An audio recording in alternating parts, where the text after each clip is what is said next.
जन्माष्टमी तिहार के सेती कोरिया जिला के खड़गवा में मटका फोड़ के होइस आयोजन।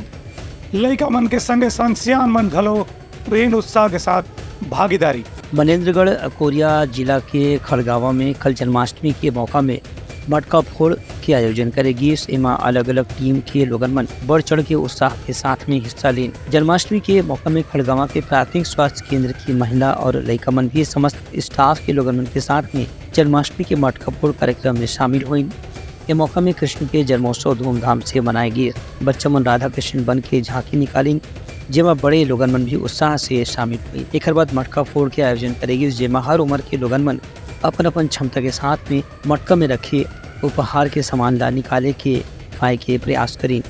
इस संबंध में धारिया देवी आयोजन के जानकारी दी। उनका कहना जैसे कि मटका फोड़ प्रतियोगिता में हर उम्र के लोगन मन जो भी भाग ली मतलब कुछ न कुछ गिफ्ट या उपहार जरूर मिले से, संगे संग भगवान कृष्ण के आशीर्वाद भी मिले से।